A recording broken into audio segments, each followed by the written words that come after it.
National खबर पे आपका स्वागत है। मैं हूं श्वेता रंजन। बिहार सरकार में 7वीं बार मुख्यमंत्री बने नीतीश कुमार और मंत्रिमंडल का बंटवारा भी हुआ।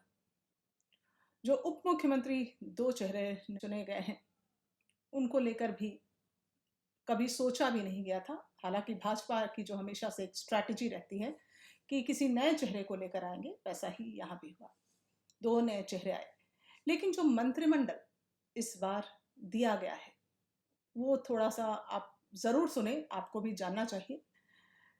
तो बिहार में नीतीश कुमार के नेतृत्व वाली सरकार की मंत्रिमंडल में जो पहली बैठक हुई, उसमें बंटवारा कर दिया गया कि किसको कौन सा विभाग दिया जाएगा। तो मुख्यमंत्री ने अपने पास हमेशा की तरह गृह विभाग, सामान्य प्रशासन, मंत्रिमंडल सचिवालय, निगरानी और निर्वाचन विभाग के अलावा वे सभी विभाग रखे हैं जो किसी को आवंटित नहीं किए गए हैं। तो हम आपको आज बताएंगे कि नीतीश सरकार जो बिहार में अभी नई नई फॉर्म हुई है, मंत्रालय बांट दिए गए हैं। कौन से वो अहम मंत्रालय हैं जो कि ऐसे चेहरों को दिए गए हैं जिनका विवादों से नाता रहा है।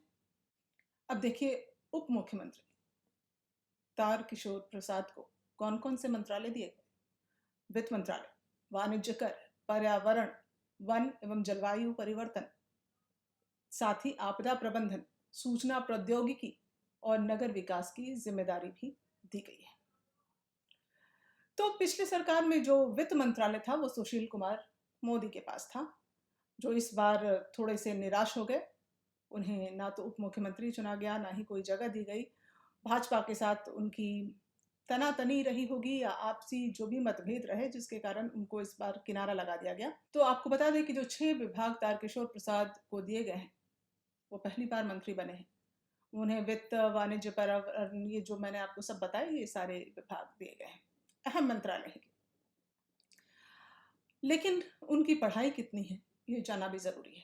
इतने अहम मंत्रालय, वित्त मंत्रालय भी उनके पास है, संभालने की जिम्मेदारी जिसके कंधों पर है, वो मंत्री महज 12वीं तक उन्होंने पढ़ाई की है। एक 12वीं पास व्यक्ति जो है, आप देखिए, बिहार सरकार में वित्त मंत्री बना है। जो भाजपा अब तक तेजस्वी यादव की शैक्षणिक योग्यता पर सवाल उठा रही थी, अब तक सवाल उठ रहे थे कि वो पढ़े लिखे हैं कि नहीं, और हर जनसभा, हर रैली में उनके मैट्रिक पास होने और इन सब बातों पर जो लगातार बात हो रही थी, अब 12वीं पास व्यक्ति जो है, बिहार का जो वित्त मंत्रालय है बिहार सरकार का, वो तारकिशोर जी संभालेंगे। तो बिहार की जनता क्या सोचती है इसके बारे में? अगर आप बिहार से ताल्लुक रखते हैं तो जरूर लिख भेजें कि एक व्यक्ति जो 12वीं पास है वो वित्त, वाणिज्य जैसे अहम मंत्रालय संभालेगा। पहली बार मंत्री बने हैं, कम पढ़े लिखे नेता को इतना अहम मंत्रालय दिया गया है। फिर है शिक्षा मंत्री, जो इस बार शिक्षा मंत्री बने हैं, मेवालाल। शिक्षा मंत्री हैं, लेकिन विवादों के साथ इनका गहरा नाता रहा है। चलिए उनकी बात करते हैं। तो मेवालाल चौधरी का विवादों से हमेशा से एक वो सुर्खियों में रहे, विवादों को लेकर। मेवालाल चौधरी दरअसल 2015 में पहली बार जदयू से विधायक बने थे और इससे पहले वो शिक्षक के तौर पर सेवा दे रहे थे। लेकिन उनके समय में उनके कुलपति रहते सबौर कृषि विश्वविद्यालय में साल 2012 में सहायक प्राध्यापक और जूनियर वैज्ञानिकों की बहाली हुई थी, और उस समय एक बड़ी धांधली जो थी वो 2012 में सामने आई थी।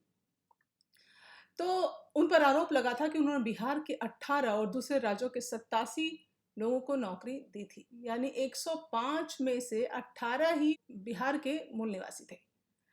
तो ये मामला जो है सबौर थाना में 2017 में दर्ज किया गया था। हालांकि उनको जमानत मिल गई थी, अग्रिम जमानत, और वो छूट गए थे। अब देखिए, नीतीश सरकार की कैबिनेट में एक और चेहरा है, जीवेश कुमार। उनको दिया गया है पर्यटन, श्रम, खनन मंत्री उन्हें बनाया गया है। ये भी विवादों से हमेशा जुड़े रहे हैं। जीवेश मिश्रा पर कोरोना काल में ये आरोप लग चुके हैं कि सरकार दोहरी नीति अपना रही है। जीवेश मिश्रा पर आरोप है कि कोरोना काल के दौरान जब सभी एहतियात बरत रहे थे, तब वे सीधे दिल्ली से दरभंगा आ गए और क्षेत्र में भी घूम रहे थे बेखौफ, लेकिन उन पर अभी तक कोई कार्रवाई नहीं की गई है। उस वक्त उन पर आरोप लगे थे कि जब गरीब जनता दिल्ली, पंजाब समेत देश के अन्य हिस्सों से लौटता है तो उसे 14 दिन के लिए क्वारंटीन होना पड़ता है, आइसोलेशन में रहना पड़ता है। लेकिन जीवेश मिश्रा जरा भी नहीं घबराए, कोरोना उनका क्या कर लेगा? बेखौफ घूम रहे थे और इसको लेकर एक कंप्लेन भी उनके खिलाफ की गई, लेकिन कोई उस पर असर नहीं हुआ। जब लोग आइसोलेशन में रह रहे थे, क्वारंटीन हो रहे थे, आपने मज़दूरों को देखा सड़क पे घूमते हुए कितने बेहाल, परेशान, और जाके उनको फिर जब वो आइसोलेशन में रहना पड़ा, जहाँ सुविधाओं का अभाव था, किसी तरह की स्वास्थ्य सुविधाएँ नहीं थी, इतनी लंबी दूरी तय करके, इतने लंबे समय तक पैदल चलकर, और कितनी मुश्किलों से जब वो अपने-अपने क्षेत्रों में पहुँचे थे, फिर उन्हें आइसोलेशन में रहना पड़ा था, बगैर किसी सुविधा के, कितनी दिक्कतों से। खाना और पानी के लिए वीडियो जो वायरल हुआ था, पानी के लिए लोग मार कर रहे थे। लेकिन जीवेश कुमार, जो अभी पर्यटन, श्रम और खनन मंत्रालय संभालेंगे, वो उनका रवैया कैसा था? क्या वो बेखौफ थे या लापरवाह थे? उन्हें किसी की परवाह नहीं थी, अपनी परवाह छोड़कर। तो ये एक ऐसे शख्स हैं जो मंत्रालय में दिखेंगे। तो देखा आपने, ये 3 चेहरे हमने आपको बताए जिनको खास मंत्रालय दिए गए हैं। वो किस तरह ये अहम मंत्रालयों को संभालेंगे, अहम पदों पर बैठेंगे, बिहार की जनता का क्या होगा? ये आप अलर्ट रहिएगा, देखते रहिएगा, हम आपको समय-समय पर और जानकारी देते रहेंगे, इस तरह के प्रोग्राम और लाएँगे। फिलहाल आप मुझे दीजिए इजाज़त, और हमारा कार्यक्रम कैसा लगा ज़रूर बताएँ। अपने कमेंट सुझाव को आप ज़रूर लिख भेजें हमारे कमेंट बॉक्स में। धन्यवाद। हमसे जुड़े रहने के लिए सब्सक्राइब करें यूट्यूब पर, फॉलो करें ट्विटर और इंस्टाग्राम पर, लाइक करें फेसबुक पर और ज़्यादा जानकारी के लिए नेशनल खबर की वेबसाइट पर जाएं। आपको टाइप करना होगा सिर्फ नेशनल खबर।